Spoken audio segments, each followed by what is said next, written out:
Untuk mereka yang kesepian dan terasing di rumahnya sendiri.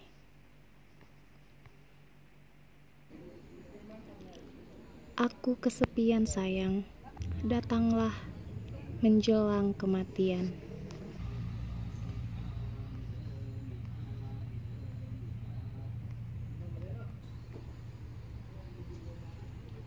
Malam tiba, aku tidak keluar kamar, tapi aku tahu apa yang berada di luar. Malam adalah suatu akhir, tetapi bagi perempuan itu, malam adalah awal dari sebuah perjalanan yang panjang. Ia hanya mengenakan celana dalam ketika mengoleskan lipstik ke bibirnya. Lipstik berwarna merah darah.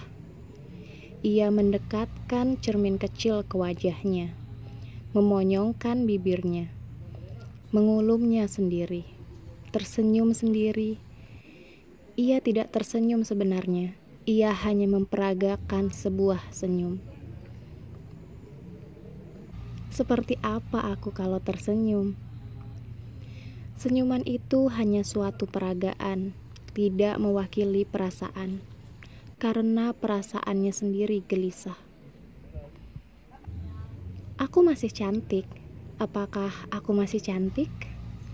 Namun ia melirik jam dinding dan tahu malam terus merambat. Dunia malam adalah dunia mimpi, semu. Namun, selama tiada lain selain mimpi, tiada lagi pilihan. Mimpi lebih baik daripada kenyataan mengenaskan. Sekarang ia mengganti celana dalamnya. Memang, celana dalam tak terlihat, tetapi apabila sekali waktu celana dalam itu akan terlihat, ia tidak ingin dipermalukan. Ia mengenakan celana dalam yang membuat setiap perempuan terlihat indah. Celana dalam macam apakah itu? Setiap orang tentu harus melihatnya sendiri. Lantas ia menyangga sepasang payudaranya dengan kedua tangan sehingga payudara itu naik dan tampak lebih padat. Berdiri di depan cermin besar, perempuan itu menghela nafas panjang. Lagi-lagi ia melirik jam dinding. Malam semakin larut.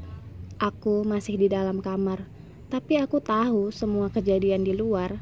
Seorang lelaki berpikir di dalam mobilnya yang terjebak kemacetan. Ia sedang berpikir apakah akan langsung pulang atau mampir di suatu tempat lebih dulu. Langsung pulang berarti bertemu dengan anak dan istrinya. Mampir di suatu tempat berarti bertemu dengan kekasihnya. Setiap kali pulang ke rumah, ia berdoa agar hari cepat berganti, sehingga ia selalu bisa berangkat pergi ke suatu tempat, entah di mana. Tetapi setiap kali bertemu dengan kekasihnya, ia ingin cepat-cepat pulang. Barangkali lebih baik aku menyendiri, pikirnya. Maka, malam menjadi suatu awal dari sebuah perjalanan yang juga tidak akan pernah jelas kapan akan berakhir. Ia membelokkan mobil ke sebuah jalan yang tidak pernah dilaluinya, mengembara ke sebuah dunia yang tidak pernah dikunjunginya, memburu pengalaman yang tidak pernah dirasakannya. Malam sebetulnya tidak pernah berubah. Malam selalu kelam, sunyi, dan sedikit banyak menekan. Ada lampu-lampu yang genit, musik yang hingar-bingar, dan minuman yang diciptakan untuk merangsang kebahagiaan, tetapi semua itu hanya bukti pengingkaran. Orang-orang tidak tahan tetap tinggal dalam kegelapan. Orang-orang tidak tahan tetap tinggal dalam kesepian. Malam boleh saja sunyi, tapi aku tidak mau kesepian. Kudengar seseorang berbisik kepada seseorang yang lain. Di sudut-sudut kafe, orang-orang ingin keluar dari dirinya sendiri, menjadi orang lain yang berbahagia dalam kebersamaan. Betapa sedihnya menyadari diri merana dan tiada teman. Mengapa begitu sulit bahkan hanya untuk mempunyai teman berbincang? Aku tidak bisa menjawabnya. Karena aku berada di dalam kamar, meski mengetahui semua kejadian di luar. Aku tahu malam selalu seperti itu. Cahaya lampu merkuri kekuningan yang dibiaskan bintik-bintik debu membuat perempuan manapun meski telah berdandan habis-habisan akan tampak sebagai mayat hidup bila berdiri menunggu entah siapa di bawahnya. Aku tahu malam akan menurunkan suhu udara, meski orang-orang tetap tidur tanpa baju di sepanjang gang, sia-sia menutup telinga dari teriakan mereka yang main gitar di ujung jalan. Orang-orang yang bergerombol tapi tetap kesepian, mata mereka nyalang mencari pelampiasan. Dengan penuh rasa cemburu, mereka melihat pasangan berdekapan dalam sedan. Seandainya mereka tahu apa yang menjadi perbincangan. Kenapa aku selalu bertemu lelaki yang sudah beristri? Bukan mauku menjadi pengganggu rumah tangga orang. Pergilah, pulanglah. Jangan kembali lagi padaku, meski aku akan selalu merindukanmu. Aku tidak akan pernah melepaskan kamu jika tahu kau akan jatuh ke pelukan seseorang. Kamu kejam, kamu tidak mempunyai perasaan. Tahu dirimu tidak bisa kawin denganku, kau bikin aku jatuh cinta padamu tanpa kebebasan. Aku tidak mau terombang-ambing begini. Aku ingin jatuh cinta kepada seseorang tanpa ikatan. Jika hal itu kau lakukan, engkau menjerumuskan aku ke dalam kehancuran. Itu sangat tidak kuinginkan. Apa yang harus kulakukan? Seandainya mereka tahu betapa perbincangan seperti ini tidak pernah akan mencapai penyelesaian, tiada yang harus dicemburui oleh orang-orang yang berjongkok di depan gang sambil main gitar terhadap pasangan yang berpelukan di dalam mobil sedan. Ku dengar lagu blues yang terasa kudus. Tiada lagu selain blues yang mengukuhkan kegetiran dengan raungan. Malam tidak pernah terlalu hitam. Malam selalu tembus pandang, bisa dirasa dan dipikirkan. Di dalam kamar, aku tahu apa yang terjadi di luar ketika malam telah menjadi semakin kelam. Di sebuah kafe, seorang perempuan dengan celana dalam terindah, jika ada seseorang yang melihatnya, sedang duduk menunggu. Ia duduk sendirian, segelas tequila di hadapannya, dan ia merokok dengan tenang. Banyak yang melihatnya duduk sendirian di sana.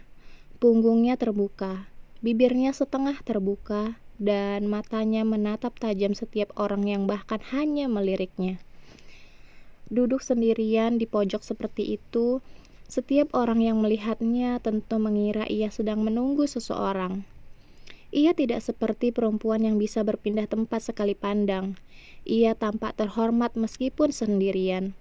Tentu tak seorang pun menyadari betapa ia mengenakan celana dalam yang membuat perempuan itu menjadi indah. Tanpa hal itu pun ia sudah tampak indah. Duduk sendirian di pojok seperti telah berjanji dengan seseorang. Entah kenapa, memandang perempuan itu, setiap orang yang melihatnya selalu menduga ia sedang menantikan seorang lelaki. Kudengar blues di ujung malam. Aku tahu apa yang dipikirkan itu perempuan. Ia sudah menduga betapa orang-orang yang melihatnya mengira dirinya sedang menunggu seseorang. Dugaan seperti ini lebih menenangkan hatinya daripada dugaan bahwa setiap orang di kafe itu tahu betapa ia tidak mempunyai janji dengan seorang manusia pun. Ia datang sendiri tanpa janji. Ia mencari sesuatu yang tidak jelas. Ia berharap akan sampai kepada sebuah kebetulan yang membahagiakan. Ia ingin berbincang dengan seseorang yang bahkan tidak usah dikenalnya. Tidak usah ada apa-apa setelah itu, tidak usah saling menyebut nama, pokoknya berbicara dengan seseorang. Tapi hal itu tidak terjadi. Tidak terjadi suatu kebetulan yang sangat ia harapkan.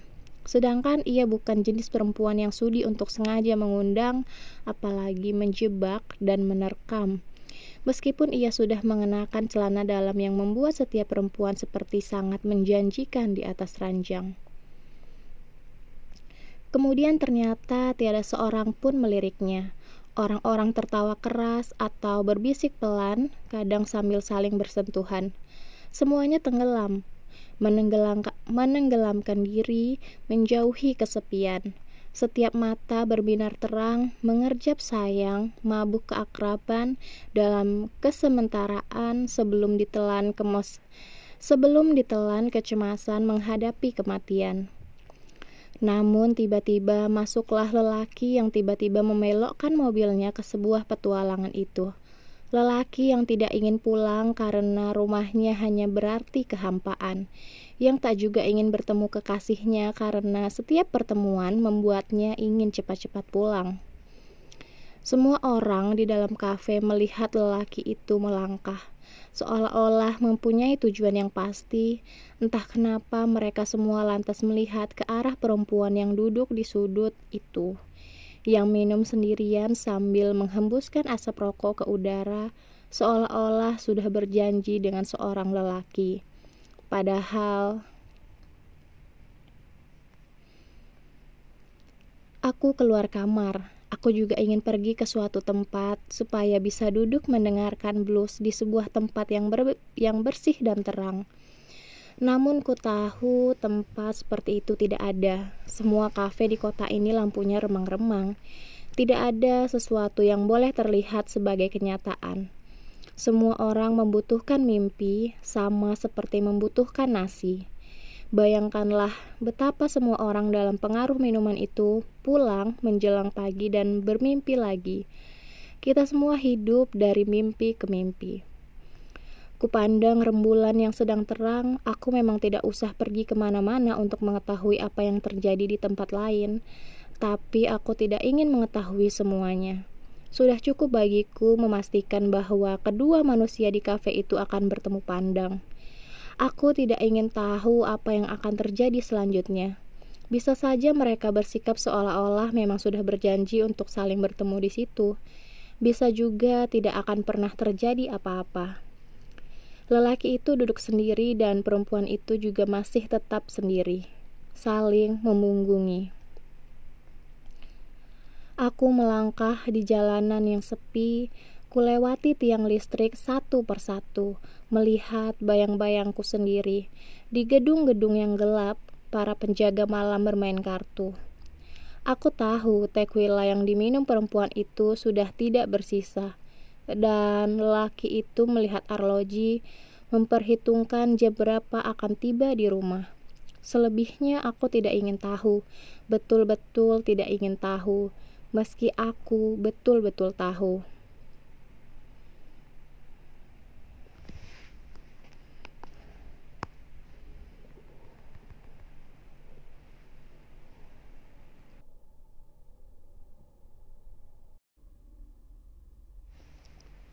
Bab 2 dari novel Aku Kesepian Sayang. Datanglah menjelang kematian. Hari pertama di Beijing. Pyongyang, Kamis 5 September 2022, pukul 05.30. Ketika transit di Bandara Beijing, saya teringat hari pertama saya di Beijing sekitar 6 tahun lalu. Kota itu sebenarnya tidak pernah menjadi tempat tujuan saya. Waktu itu saya terpaksa menginap beberapa hari karena ransel saya masih tertinggal di Hong Kong.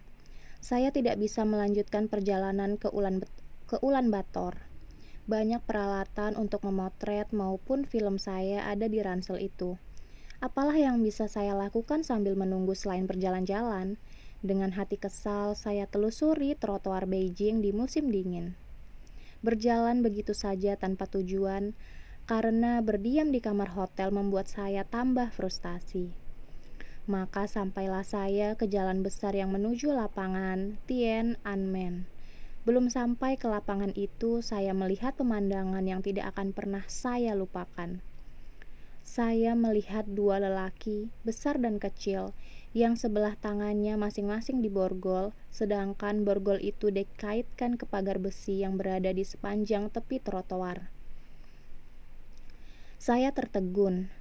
Dari kejauhan, saya sempat melihat orang-orang berkerumun sebentar, lantas pergi. Saya berhenti sebentar, lantas melangkah kembali. Sembari melewati mereka, mata saya bertatapan dengan mata mereka berdua. Pandangan mata itulah yang membuat saya tidak bisa melupakan peristiwa itu. Mereka berdua, besar dan kecil, dalam kesan saya yang selintas, bagaikan paman dan keponakan. Yang seperti paman mungkin sekitar 25 tahun, yang seperti keponakan tidak mungkin lebih dari 12 tahun. Busana keduanya dibandingkan dengan busana orang-orang Beijing yang penuh gaya, seperti menunjukkan betapa mereka berasal dari desa. Mereka berbaju musim dingin yang tebal, tapi begitu lusuh dan tak berselera warnanya. Sepatu mereka juga tebal dan besar. Saya perhatikan tidak ada orang Beijing berbusana dan bersepatu seperti itu. Mata mereka berdua menatap saya. Saya melihat tanda-tanda bekas pukulan di wajah yang seperti paman. Seperti ada bekas darah di sudut bibir dan bagian di bawah matanya tampak biru lebam. Saya kira mereka baru saja dipukuli, entah oleh orang banyak, entah oleh polisi. Namun saya kira jika dipukuli oleh orang banyak pun, tentu belum sempat berlangsung lama. Anak kecil itu tampak utuh saja wajahnya, tapi wajahnya itu tampak begitu keras. Ia menatap saya, pamannya menatap saya, kami saling bertatapan. Peristiwa itu hanya berlangsung beberapa detik, yakni saat-saat ketika saya melangkah melewati mereka. Saat tatapan saya bertemu pandang dengan tatapan mereka, lantas saya melewatinya. Namun rupa-rupanya panjang dan pendeknya waktu tidak hanya ditentukan oleh kesepakatan hitungan arloji saja. Detik-detik ketika saya melewatinya menjadi tidak penting sama sekali dibanding dengan bagaimana peristiwa itu terus-menerus terulang karena teringat kembali dalam kenangan saya. Sabtu 7 September 2020 Sabtu 7 September 2002 pukul 5.30. Saya masih teringat bagaimana saya berjalan dan menoleh agak ke kiri seiring dengan kecepatan langkah saya. Saya melangkah tidak lebih lambat dari biasa karena saya tidak tega untuk sengaja tampak memperlambat langkah. Apalagi sengaja berhenti untuk melihat mereka. Dari jauh sudah saya lihat perasaan mereka yang tertekan. Pamannya tampak lebih tertekan dari keponakannya, tapi perasaan siapapun yang melihatnya mungkin lebih tersentuh melihat wajah keponakannya yang seperti tidak tahu betapa buruk nasib yang mereka alami. Saya melangkah sambil melihat mereka sekilas. Dengan segera saya tangkap keseluruhan pandangan di depan saya. Rambut mereka yang lurus dan hitam, tercukur tidak terlalu rapi meski sama potongannya. Baju musim dingin mereka yang tebal, berwarna coklat muda sehingga kelusuhannya begitu kentara. Begitu juga sepatu boot yang tampaknya hanya akan dipakai di musim dingin. Itu pun tidak wilayah di bukit-bukit batu bersalju tebal tempat kendaraan tidak bisa lewat. Sudah saya bilang, saya mempunyai kesan mereka orang desa. Apa yang mereka lakukan di Beijing sehingga mendapatkan nasib seperti itu? Sebelah tangan diborgol dan terikat di pagar, sementara semua orang yang lewat melihat mereka. Saya kira bukanlah nasib yang boleh dikatakan baik. Saya terus menatap mereka dan melihat mereka menatap saya. Ada yang berubah dalam tatapan mereka ketika melihat saya. Bukankah saya seorang asing di Beijing? Jika orang Beijing saja, yang tentunya terbiasa melihat orang-orang mancanegara, segera berubah tatapannya setelah melihat saya, apalagi orang desa seperti mereka. Dalam sepersekian detik, mereka seolah-olah lupa akan nasibnya. Saya bisa membaca dari mata mereka yang bertanya-tanya, bahwa untuk sejenak mereka sibuk menduga orang manakah saya kiranya. Saya tercekat menyadari betapa kemudian mereka akan mengerti bahwa saya menyaksikan nasib mereka. Saya tidak sempat membayangkan seandainya saya berada di tempat mereka, terborgol di pagar dengan wajah lebam, menjadi tontonan orang lewat, lantas menyadari bahwa ada seorang asing yang menyaksikan nasib saya. Minggu 8 September 2002 pukul 22.30. Apakah yang mereka baca dari mata saya? Saya kira mereka tidak akan membaca mata yang jatuh kasihan, karena barangkali saya tidak sempat terlihat kasihan dalam sepersekian detik itu. Dengan 3 atau 4 langkah saja mereka sudah terlewati. Namun pada langkah pertama, kedua, dan menuju ketiga, kepala dan mata saya pastilah terpancang kepada mereka. Dan di antara tentu juga kepada matanya. Dan di antaranya tentu juga kepada matanya. Barangkali mereka membaca mata saya sebagai mata yang ingin tahu apa yang telah terjadi sehingga mereka mengalami nasib seperti itu. Tentu sampai sekarang saya juga masih bertanya-tanya apa yang mereka alami. Tentunya begitu saya pikir mereka berangkat dari sebuah desa dengan tujuan tertentu.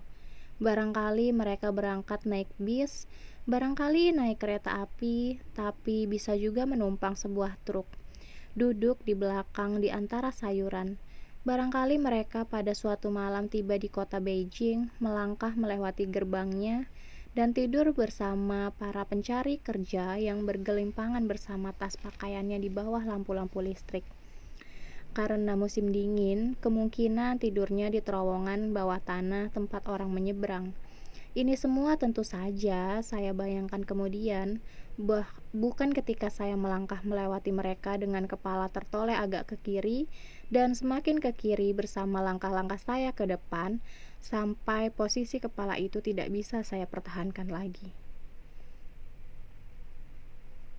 Senin, 9 September 2002, pukul 22.30. Saya lupa apakah saya kemudian masih akan menengok ke belakang lagi, tapi saya kira itu tidak penting, karena toh menoleh atau tidak menoleh lagi, saya masih terus-menerus mengingatnya. Apakah yang telah mereka lakukan? Mungkinkah mereka sebenarnya tidak melakukan kesalahan apa-apa? Saya bayangkan di Beijing yang ketika itu suhunya di bawah 0 derajat Celcius, mereka kelaparan dan terpaksa mencuri. Barangkali sebelumnya mereka berangkat untuk mencari kerja. Namun, kalau memang mencari kerja, apa pula yang akan dikerjakan anak kecil berumur 12 tahun itu? Jadi, mungkin bukan mencari kerja. Mungkin mencari seseorang tapi alamatnya tidak ketemu. Atau ternyata alamatnya keliru. Apapun tujuan kedatangannya, tentu ada suatu sebab yang gawat akibatnya, sehingga mereka terborgol di tepi jalan itu. Selasa, 10 September 2002, pukul 00.02. Sampai beberapa tahun kemudian, saya masih sempat mengira betapa nasib mereka berdua begitu buruknya, sehingga setiap orang yang lewat memberikan boga mentah kepada mereka. Sekarang saya tidak berpikir seperti itu, tetapi tetap saja saya tidak mengerti kenapa polisi, kalau memang polisi yang memborgolnya, harus memborgol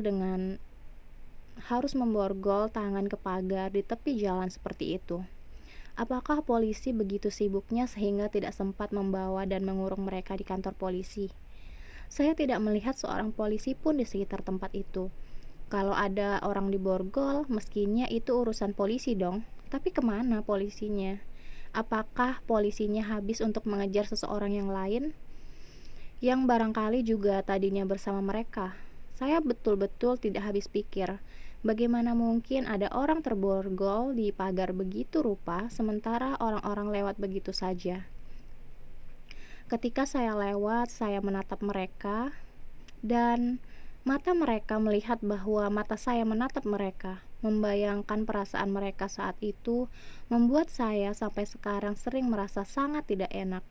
Bukankah memang menyakitkan untuk mengalami tangan diborgol di pagar dan dilihat semua orang yang lewat?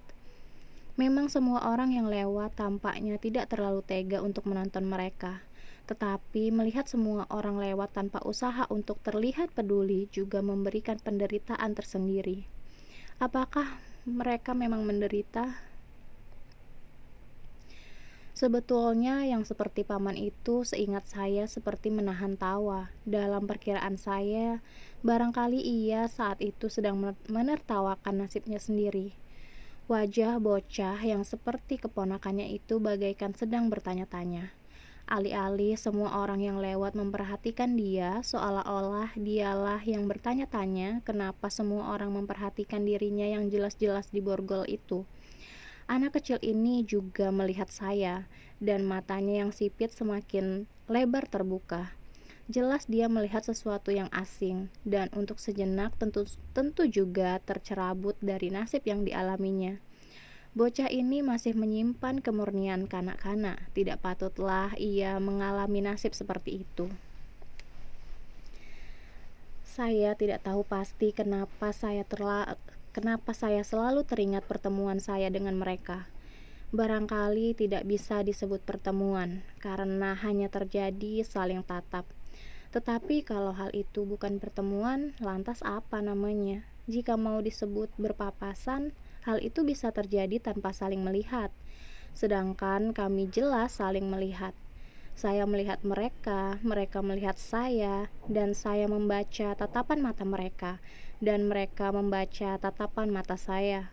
Setiap kali teringat peristiwa itu, saya seolah-olah melihat wajah mereka begitu dekat, semakin dekat, dan kemudian menjauh lagi dalam sudut pandang seperti ketika saya melewatinya dan melihat agak ke kiri, semakin ke kiri sampai kepala saya terputar dan segera menghadap ke depan dan tidak menoleh ke belakang lagi. Kamis 12 September 2002 pukul 12.30. Apabila saya teringat peristiwa itu lagi sekarang, bagaimana tiba-tiba saja di hadapan saya terlihat dua orang yang masing-masing diborgol sebelah tangannya, lantas dikuncikan ke pagar. Saya selalu merasa di dada saya ada perasaan tidak enak. Saya kira bukan soal tangan yang diborgol itu yang membuat perasaan tidak enak, melainkan bagaimana mereka merasa dilihat oleh semua orang yang lewat di trotoar itu tanpa kepedulian sama sekali. Barangkali sudah saya bilang tadi bahwa perasaan tidak enak itu juga timbul dengan membayangkan seandainya saya berada di tempat mereka. Rupa-rupanya mata yang saling bertatapan bisa berbicara banyak. Bukan hanya saya, tapi juga mereka tentu sempat membayangkan seandainya merekalah yang lewat dan melihat dua orang, dewasa dan masih bocah, diborgol sebelah tangannya masing-masing dan dikuncikan ke pagar. Hati mereka tentu teriris, dan perasaan itulah agaknya yang juga saya rasakan. Tentu hanya selintas, karena mereka terborgol terus saat itu, sedangkan saya berjalan terus untuk segera ditelan lapangan Tiananmen. Justru itulah yang membuat saya bertanya-tanya. Mereka tentu sudah tidak di pagar itu lagi sekarang, dan boleh dipastikan mereka tidak ingat sama sekali tentang saya yang lewat sambil melihat mereka terborgol di pagar itu. Kemungkinan mereka memang masih mengingat nasib malang yang mereka alami di Beijing, tapi pasti tidak teringat lagi tentang lewatnya saya. Memang mata mereka berubah hari itu ketika melihat saya. Toh itu juga bukan alasan untuk membuat mereka tetap mengingatnya setelah lebih dari 6 tahun. Nasib mereka tentu sudah berubah. Yang pasti paman barangkali sudah punya pekerjaan yang mapan dan sudah berkeluarga. Yang seperti keponakan barangkali sudah menjadi mahasiswa. Setidak-tidaknya sudah bekerja, entah jadi petani atau buruh pabrik. Membayangkan hal itu, saya merasa bisa mengusir perasaan teriris di dada saya. Tapi bagaimana kalau nasib mereka berubah lebih buruk? Yang seperti paman mendekam di penjara dan keponakannya jadi penjahat kambuhan. Entahlah, sekarang segalanya seperti kembali. Ketika itu saya pulang ke hotel setelah hari larut malam. Kaki saya melangkah di antara para pencari kerja dari luar kota yang bergelimpangan di bawah lampu-lampu. Mereka tidur berselimut tebal dan berbantalkan tas pakaian. Saya turun ke terowongan untuk menyeberangi jalan, dan di dalam terowongan terlihat seseorang pengemis memetik kecapi. Di depannya terdapat baki untuk menampung uang receh. Pengemis itu tampaknya buta. Saya jatuhkan bungkusan makanan yang keliru pesan. Maklumlah, apa yang bisa saya pesan dari menu dengan huruf-huruf yang tidak saya kenal? Maksud hati pesan ayam dapatnya selalu babi. Saya cuma seorang asing yang numpang lewat. Hampir setiap hari saya di Beijing, saya selalu keliru pesan. Dan setiap kali lewat terowongan itu pula saya jatuhkan bungkusan makanan di depan pengemis buta itu. Saya yakin dia lama-lama mengenali saya. Tapi sekarang tentu juga sudah tidak ingat lagi tentang bungkusan makanan yang selalu jatuh di malam hari itu. Sama seperti dua manusia, dewasa dan masih bocah, yang sebelah tangannya masing-masing terborgol dan dikuncikan ke pagar, yang matanya terbuka lebih lebar ketika mengenali saya sebagai seorang asing, sekitar 6 tahun lalu, mereka pasti sudah lupa kepada saya. Adalah saya yang mengingat peristiwa selintas pada hari pertama di Beijing itu sampai sekarang. Singapura, Selasa 17 September 2002, pukul 18.30. Saya baru datang dari Beijing. Hanya dalam 6 tahun, Beijing sudah banyak berubah. Ternyata selama berada di Beijing, saya tidak pernah sempat mencari jalan itu lagi. Gambaran tentang kedua orang yang sebelah tangannya masing-masing terborgol di pagar itu selama ini keluar masuk ingatan saya. Namun ketika kembali ke Beijing setelah 6 tahun, saya bahkan tidak berusaha mencari trotoar yang pernah saya lewati itu. Sekarang di tepi sungai Singapura, saya merasa bersalah karena tidak melakukan ziarah. Jika seseorang melakukan ziarah, berarti ia melakukan sesuatu yang bermakna bagi dirinya. Tetapi saya telah menyia-nyiakannya. Saya coba duduk di tepi sungai, makan hamburger dan minum Coca-Cola. Senja menyapu langit, perahu-perahu berlampion merah yang eksotis lalu lalang. Tetapi saya kembali berada di suatu jalan menuju lapangan Tiananmen, melangkah dengan kepala menoleh agak ke kiri, menatap dua pasang mata yang juga menatap saya. Saya tidak pernah bisa melupakan tatapan itu. Tatapan dua manusia yang masing-masing sebelah tangannya terborgol dan dikuncingkan ke pagar, sementara orang-orang yang lewat hanya menoleh sejenak tanpa pernah menghentikan langkahnya, termasuk saya.